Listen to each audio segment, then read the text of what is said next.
हरिओम दर्शकों, ज्योतिष विद ज्योत्सना में आप सभी का स्वागत है। इसके पहले हमने वीडियो बनाया था भाव परिचय श्रृंखला में। जो सबसे पहला वीडियो था वो द्वादश भाव परिचय का था। उसके बाद जो हमने वीडियो डाला वो त्रिशिराय भाव परिचय था, जिसमें 3, 6 और 11 भावों का परिचय दिया गया था। और आज हम आप लोगों के लिए लेकर आए हैं त्रिक भाव परिचय। 6, 8, 12 भावों को त्रिक भाव कहते हैं। इन तीनों भावों को दो स्थान भी कहा जाता है। सामान्यतः जो ये 3 भाव हैं 6, 8, 12, इनको अशुभ भावों में ही इनकी गिनती की जाती है।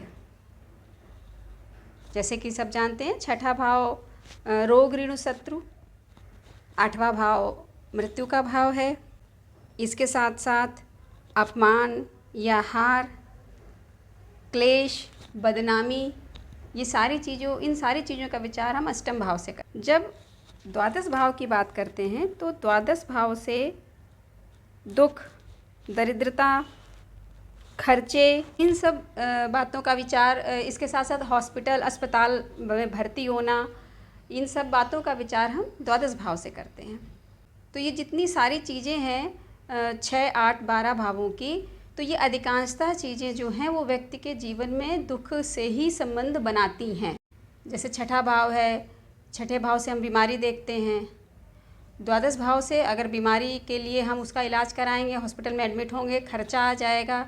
और यदि अगर हमारे रोग का निवारण नहीं हुआ तो हमें मृत्यु या निवारण सामान्य तरीके से नहीं मिला तो हमें मृत्यु तुल्य कष्ट भी उसमें मिलता है। ऑपरेशन वगैरह होते हैं, अष्टम भाव से देखा जाता है। तो कहने का मतलब ये है कि 6, 8, 12 जो भाव हैं वो कुल मिलाकर व्यक्ति के जीवन में अवरोध का, बाधा का, मानसिक संताप का, इन सब चीज़ों को लेकर आता है।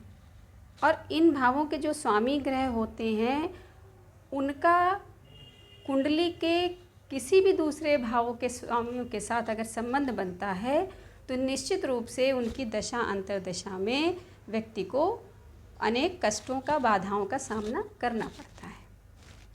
इसीलिए जो 6, 8, 12 भाव हैं इनको दो स्थान इसीलिए कहा जाता है कि व्यक्ति को अत्यधिक कष्ट अपने जीवन में, पूरे जीवन काल में 6, 8, 12 भावों के स्वामियों की दशा अंतर्दशा में या 6, 8, 12 भावों के जो स्वामी हैं वो कुंडली के किसी भी भाव से के स्वामियों से अगर संबंध बना लेते हैं या 6, 8, 12 भाव के स्वामी किसी भी भाव में बैठते हैं जाके, तो निश्चित रूप से जातक को समस्याओं का सामना करना पड़ता है। तो ये तो एक पक्ष था 6, 8, 12 जो दो स्थान कहे जाते हैं, दुख के भाव कहे जाते हैं, उनके अशुभ पक्ष का। हमने जब त्रिशिराय भाव परिचय का वीडियो डाला था उसमें भी हमने उन भावों के कुछ शुभ पहलुओं को बताया था। ये ठीक है, ये चीज़ बिल्कुल सही है कि 6, 8, 12 भावों को दो स्थान कहते हैं। समस्याएं लेकर ही ये भाव व्यक्ति के जीवन में अपना रोल निभाते हैं। लेकिन इसके साथ साथ अगर आप थोड़ा सा गहराई से अध्ययन करेंगे तो आप ये देखेंगे कि कहीं ना कहीं 6, 8, 12 ये भाव व्यक्ति को किसी न किसी दूसरे भावों के साथ जुड़कर कुछ शुभता भी प्रदान करते हैं। देखिए, भाव किसी भी चार्ट में ना तो कोई भाव अशुभ होता है, ना ही कोई ग्रह अशुभ होते हैं।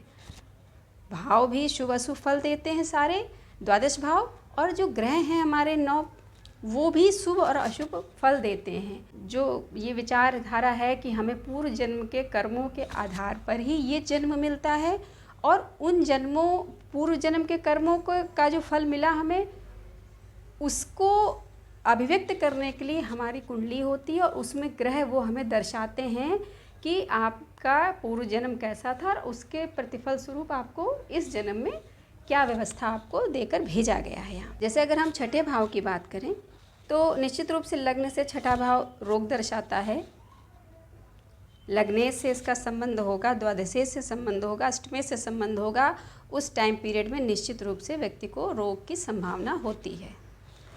लेकिन अगर हम इस 6th हाउस को त्रिकोण के नज़रिए से देखें तो 2, 6, 10 जो द्वितीय भाव है, छठा भाव है और जो दशम भाव है, ये आपस में त्रिकोण का संबंध बनाते हैं, जिसको अर्थ त्रिकोण भाव कहा जाता है। तो अगर हम कार्यक्षेत्र की बात करेंगे जातक की, उसके बैंक बैलेंस की बात करेंगे तो हमें उसके साथ साथ द्वितीय और दशम भाव के साथ साथ इस छठे भाव का भी अध्ययन करना पड़ेगा। इसी तरीके से अगर हम अष्टम भाव की बात करें तो जो ये अष्टम भाव है इसके त्रिकोण में हम क्या लेंगे, चतुर्थ भाव, अष्टम भाव और द्वादश भाव। 4, 8, 12 ये मोक्ष त्रिकोण के भाव हैं। तो यदि जीवन में हमें अपनी वासनाओं से, कामनाओं से मुक्ति मिलेगी या नहीं, इसका निर्धारण करने के लिए 4, 8, 12 जो भाव हैं ये मोक्ष त्रिकोण के नाम से जाने जाते हैं और इनका ही योगदान होता है। अब जैसे बात करते हैं द्वादश भाव की, तो ये व्यय का भाव है। लग्न से हमारा जीवन प्रारंभ होता है और द्वादश भाव से इसकी समाप्ति का हमें संकेत मिलता है। तो जीवन क्या है, हमें जन्म मिला है, हमें अपने कर्तव्यों का निर्वहन करते हुए जीवन के अंतिम उद्देश्य तक पहुंचना है। और जीवन का अंतिम उद्देश्य क्या है, जीवन का अंतिम उद्देश्य है ईश्वर की प्राप्ति। जैसे कहा जाता है ना कि मृत्यु के बाद मुक्ति होती है, तो मृत्यु के बाद मुक्ति किसने देखी है भाई, हमने जनरल तो नहीं देखी है। मुक्ति का तात्पर्य ये है कि अगर जीवित रहते ही आपको ये भान हो जाए, ये आभास हो जाए कि जो ये संसार है ये नश्वर है, इसमें बिल्कुल भी सत्यता नहीं है, तो जीते जी ही मुक्त होना है। उसके लिए मरने का इंतज़ार नहीं करना कि मृत्यु के बाद हमें मुक्ति मिलेगी, बिल्कुल नहीं। मुक्ति हमको जीवित रहते ही प्राप्त करनी है।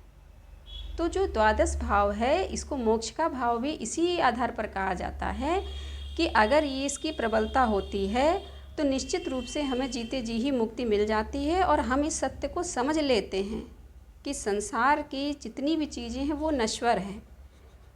ईश्वर एकमात्र सत्ता है जो हम नहीं थे तब भी थी, आज हम हैं तब भी है और हम नहीं होंगे उसके बाद भी ये बनी रहेगी। तो इस तरीके से बात करी हमने 6, 8, 12 भावों के अशुभ भावों को तो समझा ही, लेकिन जो हमारा अनुभव है, हम अपने पॉइंट ऑफ व्यू से हमने आपको ये चीज़ बताई कि ये 6, 8, 12 भाव अशुभ ही नहीं है। उनको कारकत्व तो चूँकि दे दिया गया है इसलिए उनको अशुभ माना जाता है, बिल्कुल ठीक बात है। लेकिन उसके साथ साथ ये जो भाव हैं ये कहीं ना कहीं जीवन के ऐसे उद्देश्यों को लेकर चलते हैं जिसके बिना जीवन अधूरा है। भाई समस्याएं नहीं आएंगी तो हम उसका निवारण नहीं करेंगे, ढूंढेंगे नहीं, हम रास्ता नहीं निकालेंगे। समस्याएं आएंगी, हम उनसे लड़ेंगे, उनसे मुक्ति पाने का तरीका ढूंढेंगे और उसके बाद हम उसको पार कर जाएंगे। द्वादश भाव वही चीज़ आ गई ना कि इस संसार की जिम्मेदारियों का निर्वहन करते हुए हमको उसके पार उतरना है। तो ये थी 6, 8, 12 त्रिक भावों की हमारी अल्पमति के आधार पर संक्षिप्त व्याख्या।